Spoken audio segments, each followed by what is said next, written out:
from the highway on the I-75 here in Florida. So we're on data. I can't be a super long stream just because I'm on data, but we'll probably do about 10-20 minutes. If you have any questions, throw them down below. We are in Florida. We've been in Florida for the last week, working on a few hotel deals down here, some exciting stuff with that. Today's just a tough day, so bear with me, guys. I know I'm looking a little tired. It's because I am. We've been pushing all week, doing a lot of analysis, a lot of due diligence, working on a few projects down here, and then heading back home. So yeah, I don't know if you can hear me or not loud and clear. I'm trying to go with data from the highway, so I don't know whether or not it's going to be audible or not. Hopefully you guys can tune in and let me know. But yeah, hey Mike, hope all is well. Hey, thanks Port City, appreciate you. Yeah, so we're down here looking at that and some snags along the way with due diligence, but nothing we can't work through. Hopefully able to put a deal together. It's an exciting 165 unit project, so really exciting project. Hopefully I can put it together. And then the 16 unit project also on the ocean there, basically in Daytona Beach. So that's exciting as well. And we're wrapping up a flip here in Lake City, and then so we're in Lake City, Florida right now, just checking in on a project. And we got to the project, and the tenants are gone, thankfully, but a tree fell on the hydro line, so that was, you know, kind of a shitty little outcome there. The power was knocked out to the house, and the telephone pole is leaning over, and not an easy fix. So always problems that we got to deal with, and you know, it's one of the things that makes a great real estate investor great, is their ability to tolerate the lows and to push through that, right? So if you guys are watching this and you're going through some lows right now, push through. Shit happens, stuff pops up. You can't let that demotivate you. You can't let that stop you on your journey. You know, we all go through those times where we feel like shit, and that's what separates the weak from the strong and the successful from the failure. So you don't want to be the failure, you want to be the success. The key is to keep pushing and to keep tolerating. And today's one of those days where I'd love to be sitting at a desk with a nice full belly right now going live to you guys, and instead I'm on the road and a bit tired, but pushing through. I promise that I will go live every Wednesday, 7 to 8 p.m. Eastern Standard Time, rain or shine. Holy, that was a transport in the ditch, wasn't it? Transport truck in the ditch back there. So here I am, because I want to honor my word. It's been 6 years now. I've never missed a Wednesday. And yeah. Bum, bum, bum, bum. Loud and clear. Nice, thank you. Excited to share getting into Section 8 rentals in the U.S. Nice, congratulations in Ohio. For me, Florida is really a standout state, just because of the fact that you have really great immigration policies, great climate politically to work with, great property right laws that really make being a landlord strong and a good business to operate. As well, the weather's just fantastic in Florida, especially if you're, you know, if you buy a good quality block construction building, you don't worry so much about the hurricane stuff. So that's a nice plus for Florida. But yeah, nice and warm year round, no heating bills to worry about. How would you prepare for the loss of a public service job due to restructuring? That's tough, David. How do you prepare? Well, hopefully you've been saving. So if you have some savings, then the key would be to you know, make sure that you've got your reserve savings and try to find a new opportunity. I don't know if you're relying on that job for your income. Obviously that's kind of a shitty situation, David. Hopefully you can get some rentals under your belt or some new projects to tackle. Don't be discouraged by it. You know, when times get tough, the tough men get tougher. So be a tough man and keep pushing through. It's a recession, right? So a lot of people are feeling the burn right now, and just stay strong. Stay strong. I'm sure there's lots of ways. I don't know your personal financial situation, David, but likely there's a way you could restructure what you have to do more and to create more value out of the current capital that you have. So hopefully you can do that. Port City says, here's a coffee. Appreciate you showing up. Hey, thank you. Appreciate that. That's awesome. If there's any questions, you know, shoot them down below now. I'm going to try to keep this stream a little short because, again, I am completely on cell phone data, and it's not the most efficient way to do a live stream, but I didn't want to miss it. So I did not want to miss it. What else has gone on this week? What the updates have there been? Since last week, oh, this is a big one. I should have led with this. I forgot about it until just now. Since last week, we saw at the FOMC meeting last Wednesday in the early afternoon, we saw Jerome Powell effectively speak dovishly to us And immediately post that meeting, the 5-year bond yields, and also Canada held rates as well. Since then, we've seen the bond yields fall on the 5-year almost 0.75%. So almost a 1% drop. That's a 20% drop in the cost of funds. So when the cost of funds drops for the mortgage lenders and the banks, what we're going to see is mortgage rates are going to fall 15-20%. That's very bullish for real estate. It's going to be a nice little surge, I think, of activity. I'm hoping to unload some properties. I'm hoping to use that surge to potentially refinance some deals. This is an opportunity, guys. I think it could get worse before it gets fully better. Although next year, you guys have heard me say that end of 2024, I think it starts to get really nice. Rates start to fall in a nice slow pattern. We saw an aggressive fall off the cliff on yields, which is great because that means eventually mortgage rates will fall. Typically, lenders are quick to adopt the rises and pass those on to customers, but they're slow to adopt the rate cuts. So there'll be some time, take a couple weeks before it trickles down into the market. But we're already seeing a resurgence in demand, resurgence in mortgage applications. This is good. This is healthy. So rates falling is a good thing. Be happy about that, guys. It's definitely been a good week for that, for a lot of real estate investors, a lot of real estate developers who are relying on those low rates to sell their projects or to refinance their projects. This is going to be good. I think it's going to allow us to, or propel us into a really good spring. I think we'll get some really low rates before the next, last hiccup, because nothing ever moves completely linearly, right? There's always some volatility along the way. It's never a smooth path. So we may not be out of the water yet. There might be a lot of volatility still yet to come. But I would say that it has been a good week. Bond yields have effectively crashed. If you own bonds are way up. It was a good investment. I was even talking about that 2 weeks ago, about how I thought it was the 30-year, there's 30-year 9.5% rate fixed mortgages. You could lock in to get a 9.5% return for 30 years. That's like 300% yield, right? That's insane. Insane over the time. If you compound that, it's a great return. You could sell that for a pretty penny when rates fall back to 3-4%. So yeah. Randy says, hi Mike, can you take advantage of 1031 exchange when you invest in U.S. properties through a U.S. LLC? Is there a requirement to have U.S. partners when doing U.S. investing? So I'll answer that in two parts. The first is, can you 1031 exchange? Yes. The U.S. government allows aliens, meaning tax aliens, non-residents, to 1031 exchange. However, the problem is if you remain a Canadian tax resident, you will have to pay tax in Canada. So in the US, they'll allow you to 1031 exchange. You'll pay no tax, no capital gains tax. You'll roll all your profits to the next deal. But the Canadian government's going to stick their hand out and say, we want our cut. So it defeats the purpose of the 1031 exchange when the Canadian government won't recognize it. So that's the challenge, is that the US government recognizes it, Canadian government doesn't. Now there's some really cool offshore strategies from Dubai or the Bahamas, where Bahamas entity owns a U.S. entity, and the Bahamas entity is allowed 1031 exchange, and nothing gets brought back as in a trust, nothing gets brought back to Canada, nothing taxed in Canada in theory, unless you were to take money out. So you could set up an ownership where you could 1031 exchange as a Canadian using trusts and offshore corporations. So it can be done, but not if you invest with your personal ownership or through a company, anything linked to Canada. They will want their cut. So that's that. The second part of your question was, is it a requirement to have U.S. partners? No. Foreign nationals from Canada can definitely get mortgage lending in the U.S., especially in Florida. Bank of Montreal, TD, both have strong presences in most states. I know in Florida specifically, Bank of Montreal merged with BMO Harris, and they have a nice arm that does lending for second homes, vacation homes, that sort of thing. So if you want to get into a property, they definitely will be able to help you with that. As far as like commercial lending, totally not a problem as well. You can definitely get commercial lending.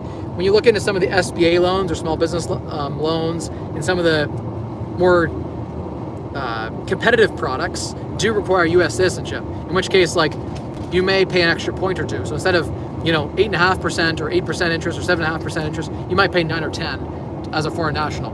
But you can definitely go, and if the property has strong cash flow, the property can cash flow on its own, you can qualify with any income at all. The building could qualify for you entirely. So yes, as a foreign national, you can buy property in Florida. You most certainly can be in a position to own property and as a foreign national, and it's not a problem. So Canadians definitely can invest in Florida and in the United States.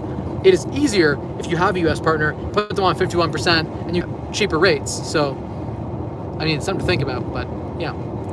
It's got the live stream, drive safe. Thank you so much, guys. I'm not currently driving, being chauffeured by my brother right now. Yeah, you can see out the window there. It's dark here, so We're doing our best to come live to you with a shitty data connection from Spectrum Wireless. Hopefully you guys can hear me okay. Port City says, why have you not went Section 8 route? Guaranteed rents, and the city pays about 10 to 15% over market rent. Sounds like a no-brainer to scale. Well, there are challenges with Section 8 as well, right? One of the challenges is the buildings do not get well taken care of. So with Section 8, you're stuck with a lot of unique challenges that come with that. But it's something to look into for sure. So a lot of people like Section 8. You could do it. There's definitely a play to buy these really cheap rundown motels, convert them to Section 8 housing, and have fantastic cash flow. It's definitely an option. I haven't gone deep on it, but some people do. Any strategies get less than 20 to 25% down financing? Usually 25% down is required as a national or foreign national. So Canadian investing in the US. But seller financing right now is wild. Since rates are so high, most sellers are kind of looking at options to sell their properties. And one of the ways to do that is to offer seller financing. So if you were to look right now on listings that have VTB, seller finance, sometimes they call it like vendor take-back mortgage, seller finance mortgage, that sort of thing. Even just the term seller financing is up like 600% in the search. So a lot more agents are using that terminology. A lot more buyers are willing to offer it. If you were to call 20 agents, one of them for sure will, on one of those listings, offer you seller financing. And with seller financing, you could get a 5 or 10% down deal. If you pay the price the seller wants, you may get the terms that you want, which might be a low interest rate. It may require you to pay a little more for the property, but if that allows you to buy it 5% down, the numbers could really work, right? So definitely something to look into. Creative financing is really important in this kind of market. The terms of the deal can mean everything. And the nuances of how you structure the deal can be the difference between a deal being attractive versus a total pass. DC says, if a major reno is needed on a rental and tenants don't want to leave, can you go to the LTB and ask for permission to do renovations, then make adjustment to the rent after reno is done? The short answer is sort of, and it depends. It's situational. So my experience, the landlord-tenant board, you can reno evict, but if you reno evict, the tenant has the right to move back in. The challenge is, can you adjust the rents?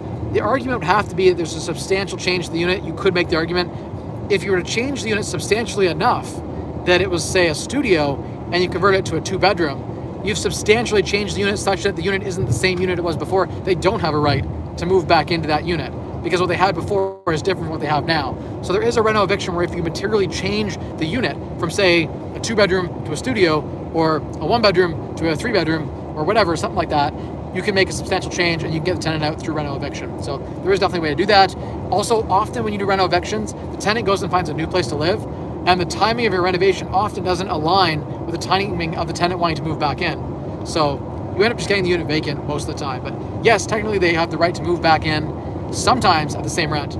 But if you can make the argument you've made substantial improvements, you can ask for a unlawful or more than rent increase in Ontario. Mike, when will Mike Rosehart and Ben Mala YouTube collab together? Great question. I don't know. That'd be cool. Someone reach out to him. Send him my channel. Tell him I'm getting into the hotel space, coming out of retirement like Michael Jordan, and I would love to meet with all-stars like himself. He's definitely got great content. He's a larger-than-life personality, and he's met before with both Kevin and my friend Graham Stephan. So maybe it was in there. I could ask them probably to introduce. I've driven by his house there in Clearwater there, close to Clearwater. It's beautiful, beautiful spot. Mad respect for what he's been able to do over the last 30 years. He's been able to amass quite a good sized portfolio, and he is definitely the Florida hotel flipper. So definitely impressive little portfolio. Port City says, besides Florida, are you bullish on any other U.S. states? Sure, but it's the only state that I'm investing in right now currently. I like the weather in Florida. I like to be there. I like to physically go there, and I don't like to physically go to Ohio or Cleveland or one of these random cities that have good cash flow and good cap rates. But look at markets where there's good cash flow and good cap rates. That should be a main driver. For me, real estate's a lifestyle thing, right? I look at buying properties that cash flow, but one of the 5 things I look at is, do I want to go there and deal with that property? Because when you own a property, there's some active management. No matter how much you want to say real estate's passive, it's not. There's still headaches, there's still problems. You're managing the managers, et cetera, so forth. You have to be on the site, and I don't want to go to Ohio or Cleveland or some shitty cold state in the wintertime. I want to be in Florida. So that's why Florida works. The numbers are strong, and it works. Especially in the northern half of Florida, there's some really good numbers. In the southern parts like Naples or Miami, the numbers don't work as well, I'll be honest, but yeah. Luke says, what advice would you give a 16-year-old like me getting into real estate? What should my first move be? Well, Luke, you're 16, so you can't get into real estate at all. You can't even own property until you're 18, but you could start acquiring knowledge. You could, go find a local realtor and offer to volunteer for them. Learn how a deal is written, learn how to write a contract, learn how to understand a contract, go and learn how to host an open house and understand how people look at houses. Just watching people walk through houses will give you value because you'll see what the end buyer is looking at when they walk through a house. Helps you understand how to create a product they want to buy and they want to rent. So you have to understand the whole value chain in real estate from start to finish. And I think working in any of those roles over time allows you, I think, to grow as an investor. And when you eventually do invest in property, you'll have all that experience. And it's like if I had to start again today, I'd be a millionaire within 5 years, guaranteed, because of my experience, because of my knowledge. So if you can build that knowledge starting at 16, by the time you're, say, 20 or 21, you'll already be leagues ahead of someone just getting started. So definitely take in as much as you can, get that valuable knowledge and experience as a 16-year-old. And, maybe there's a way to, as soon as you're 18, well, I do know a kid who got a property at 16. His parents bought the property and put it in trust for him. He was on the CBC radio, and they talked about him. He's pretty famous. But definitely you can't own it. Your parents can own it in trust for you. So there is technically a way that you could get invested in real estate, but at 16, it's kind of tough because you legally own the property until you're an adult. What's your opinion on the PPC and Pierre Poilievre? I would say that, I think Pierre has a good chance of winning the next election. I like him a lot more than Trudeau. I'm trying to get political on this channel, but PPC is, I think it's not as important as the party. The party's main, the Freedom Party's main, call to action was the whole ending the vaccine mandate stuff, and that's kind of ended already. So I don't know if that party has a whole lot of steam behind them anymore, or traction. But Pierre has a good chance of winning. The Conservative Party is the winning party right now in a lot of the polls. So they have a good chance of winning a Conservative minority. Hopefully they'll allow us to get out of this shithole that we're in right now. We're deep in debt. We have a lot of problems, a lot of tax in Canada. Canada has a lot of natural resources. It's a beautiful country, a lot of potential, but under really shitty management. So under the right leadership, Canada could become a bustling, top 10 country in the world. We're actually one of the largest. We are the largest country in terms of quality land. So we're the second largest country in the world by landmass, and we're the first by quality land. So we're the most fresh water, habitable farmland. Russia, I think, is the biggest, right? If I can remember my grade 10 history, or grade 10 geography, sorry. I took history and geography from the same teacher, so kind of blended in my mind there. But Canada's just such a beautiful, amazing country with so much potential. If they would just, exploit and leverage the skill of the Canadian workforce, if they would, exploit and leverage some of the natural resources that we have and make some good trade deals, because Trudeau's just a terrible negotiator. He gets walked all over. Our steel deal with the U.S. just terrible. Both Trump and even Biden walk all over Trudeau. He's just a clown. He has no experience. He's the most unqualified prime minister ever.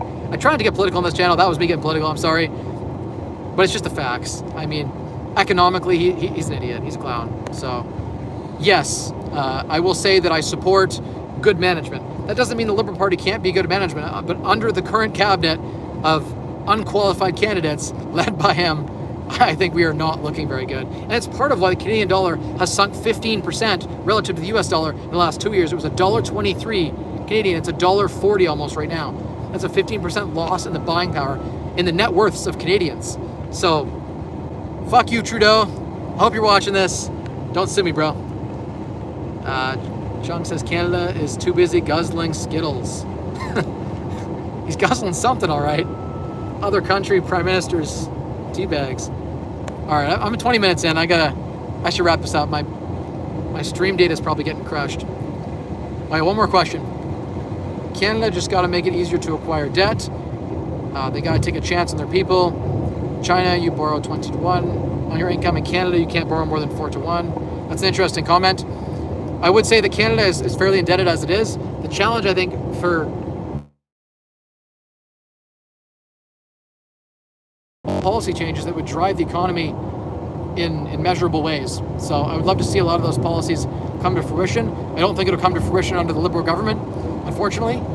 They're investing in trans surgeries and, mutilating our children and, like safe workplace focus and shit that I'm not gonna say doesn't matter, but shit that doesn't drive the economy, doesn't move the needle forward. It matters, it's important to people. I get that, a good third of people, something like 1 in 4 high school students identifies as LGBTQ or trans right now in a recent survey I saw. That's a cultural fucked up phenomenon in Canada. I don't know why that's being encouraged. There's nothing wrong with it, do you? But under this government, we've seen a focus away from productivity and production and, a nation of surplus to a nation of simps and pussies. So I don't know what's up with that. I mean, there's nothing wrong with that in good times, but we are not in good times. Times are hard. People need to buckle up and fucking get to work. That's what Canada needs. On one hand, I will say this. I will leave this one positive comment if Trudeau's watching. I gotta say, good job on the immigration policies, because we took in 1.2 million immigrants, many more than he even thought. They did a survey and they're like, oh, we took in more students internationally, especially from India, than we actually thought. So on one hand, that's actually really good for the economy, because we need people to take the jobs when no one else wants to work. At least the immigrants will work. Those guys work their asses off. So we need that GDP production. We need that young blood. I wish that, a lot of young Canadians wanted to work and hustle the way that I do and the people that I know do. But immigration is a net positive. If we take Canada to 100 million population, that would be huge for our GDP and developing overall as a nation, giving us, real power. So there is definitely potential and a path forward. I just wish that we had some better policies and we were incentivizing the immigrants to work harder. Because right now we're incentivizing a lot of these immigrants to come and collect free money from the government, and we're handing them. If a Syrian refugee comes here, or a Palestinian refugee comes here with 5 kids, they'll get $5,000 a month tax-free from the government for doing nothing. What's the incentive to work on paper and pay tax? So they all go into construction or become taxi drivers and work on the side and make cash. And that's not helping the system. They're taking from the system and they're not giving to it. So I would like to see better policy on that. But this wasn't a political stream. I wasn't intending to do that. So thank you for taking me down that rabbit hole. Any chance to offer my opinion, I'm happy to take. Okay, guys, I'm gonna wrap this stream up. It was a pleasure to give you guys this live stream, live from the highway on my cell phone in Florida. Thank you so much, everyone. And remember, the secret to unlocking wealth for you is as simple as these 3 levers and control your financial future. You gotta spend less. You spend less than you earn. You gotta earn more. Find ways to pick up side hustles or whatever you gotta do to earn more. Get I think going into business for yourself is the best way to do that. Real estate's a great way to do that. You can earn great, fantastic income, especially in the next bull market. And then, of course, maximizing returns on that difference. So you got to spend less, you got to find ways to earn more, and you got to maximize that difference by putting it to work into quality assets, like real estate as an example. Is a great asset that you can turn with leverage into many fold over many years, many fold the investment, so it can grow exponentially. So that's what I want for you guys. That's what this channel is all about. Thank you for tuning in. Appreciate everyone who tunes in, and for like the last 6 years. All you guys mean a lot. And all you guys watching the replay means a lot to me. You know where to find me. I have Mike Rosehart on Instagram and on Facebook. And of course, on here every Wednesday, 7 to 8 p.m. Standard Time. See you guys next week. Cheers.